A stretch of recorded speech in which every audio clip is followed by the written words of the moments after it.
En este video hablaremos acerca de la biografía de Antonio Vivaldi, uno de los grandes del periodo barroco, y una de sus obras que ha marcado mi vida, llamada Las Cuatro Estaciones. Para disfrutar un poco más del video, es preferente usar audífonos.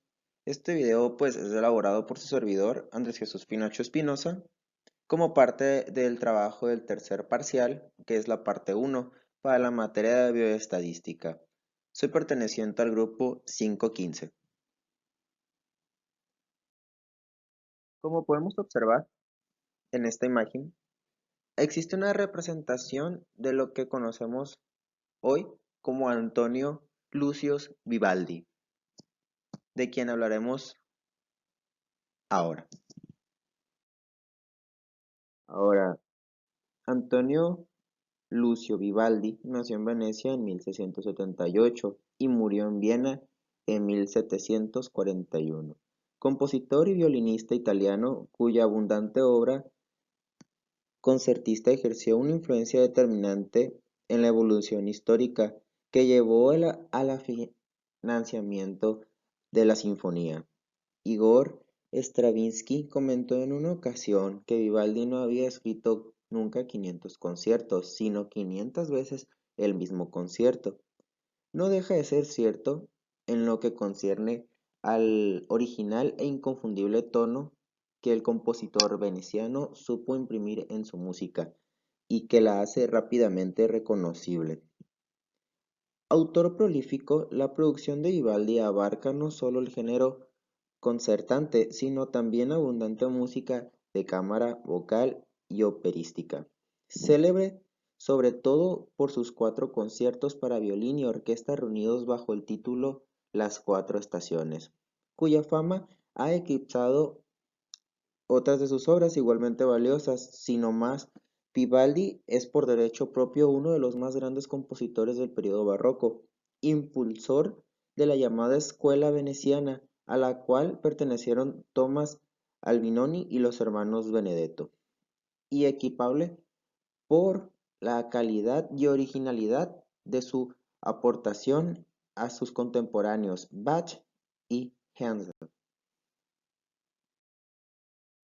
Hablando un poco de su biografía, poco se sabe de la infancia de Vivaldi.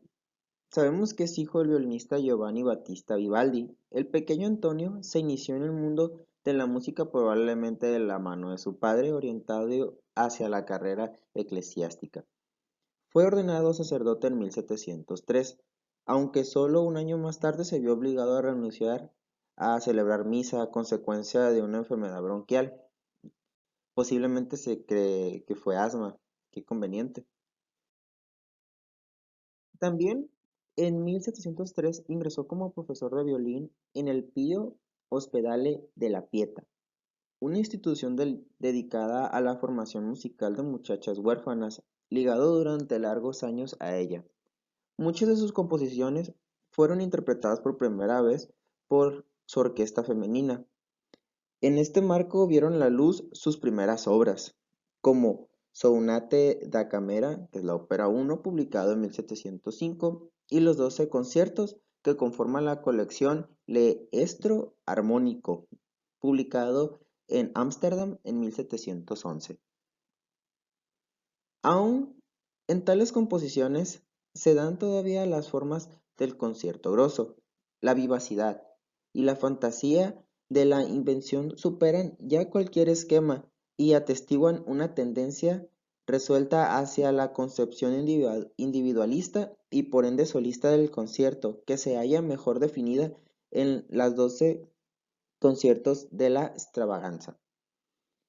Estructura en 3 movimientos: allegro, adigo, allegro, composición más ligera y rápida, casi exclusivamente homofónica, y modulación dinámica y expresiva, indicada al desarrollo del proceso creador y fuente de nuevas emociones e invenciones. Con estas colecciones, Antonio Vivaldi alcanzó en poco tiempo renombre en todo el territorio italiano, desde donde su nombradía se extendió al resto del continente europeo, y no solo como compositor, sino también y no en menor medida como violinista, pues fue uno de los más grandes de su tiempo. Basta con observar las dificultades de las partes solistas de sus conciertos y sus sonatas de cámara para advertir el nivel técnico del músico en este campo. Conocido y solicitado, la ópera, el único género que garantizaba grandes beneficios a los compositores de la época, atrajo también la atención de Vivaldi. A pesar de su condición de eclesiástico, le impedía al principio abordar un espectáculo considerado en exceso mundano y poco edificante. De hecho, sus superiores siempre recriminaban a Vivaldi su escasez de dedicación y su falta de apego al culto por sus costumbres laxas. Ahora, vamos a hablar de lo que son cuatro estaciones.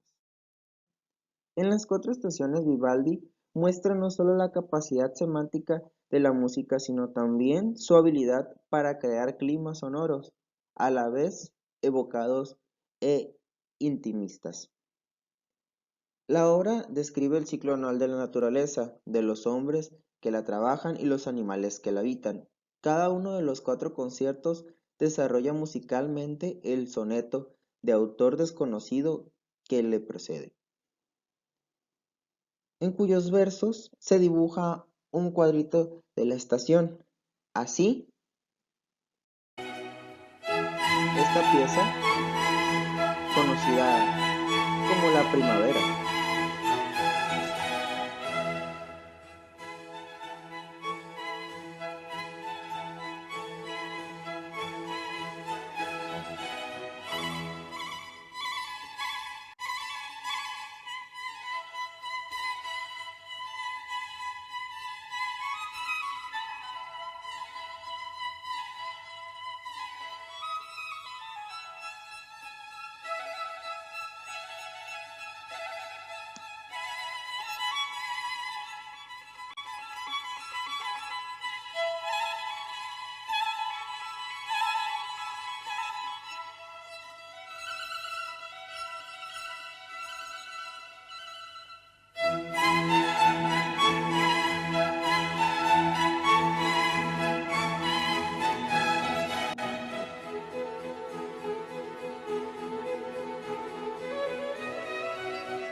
Siguiendo lo presentado en el soneto, imita el canto de los pájaros y en el temporal y el afán descriptivo llega hasta detalles como representar a través del violín solista al pastor que duerme, mientras los restantes violines imitan el murmullo de las plantas y la viola de los ladridos del perro. La siguiente pieza, que es parte de las cuatro estaciones, al igual que otras dos después de esta, que es el verano.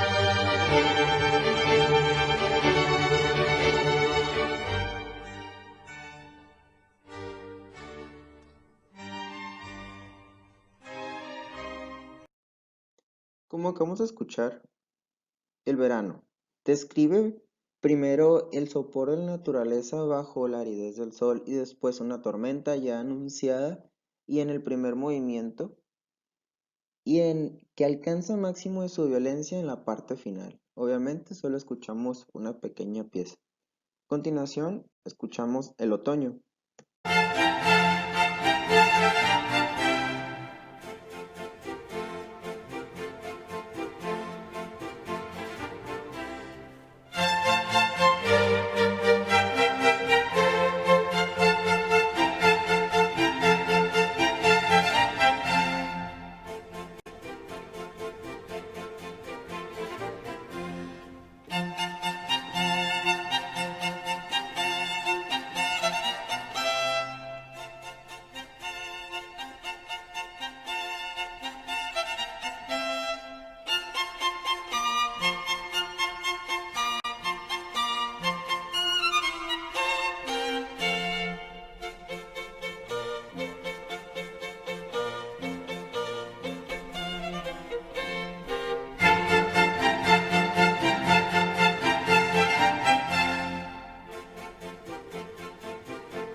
Esta pieza, como acabo de mencionar, nombrada El Otoño, parece presidido por el dios Baco.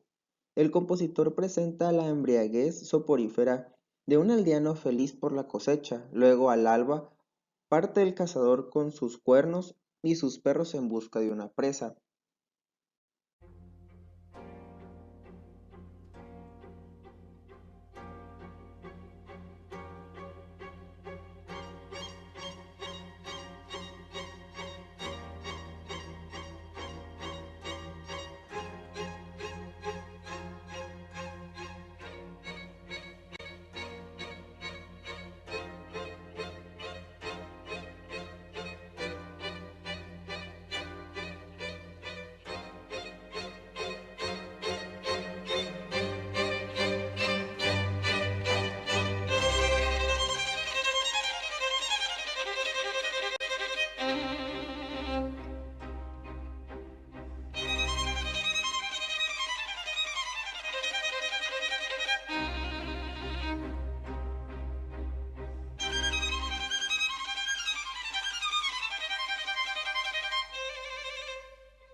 Esta es una de las piezas que en lo personal me parecen de lo más sublime de la entrega que nos hace Vivaldi de las cuatro estaciones, nombrada el invierno.